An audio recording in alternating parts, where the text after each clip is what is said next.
Beetroot ഉപ്പേരിയാണ് ഉണ്ടാക്കാൻ പോകുന്നത്. അതിന് വേണ്ടി ഒരു ബീറ്റ്റൂട്ട്, ഒരു ഉള്ളി, പച്ചമുളക്, ഇഞ്ചി, വെളുത്തുള്ളി, പിന്നെ കുറച്ച് കറിവേപ്പില, ഉപ്പ് ഇട്ടിട്ട് ഞാൻ ചോപ്പറിൽ ചോപ്പ് ചെയ്തെടുത്തതാണ്. അത് ചൂടായതിന് ശേഷം അതിൽ കുറച്ച് വെളിച്ചെണ്ണ ഒഴിക്കുക.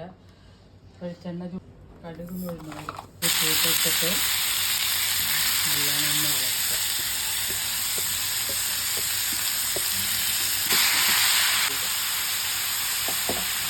രണ്ട് മിനിറ്റ് മൂടി വെച്ചിട്ട്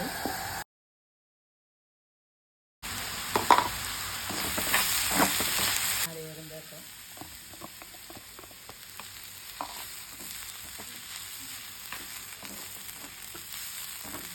നമ്മുടെ ബീറ്റ്റൂട്ട് ഉപ്പേരി റെഡി.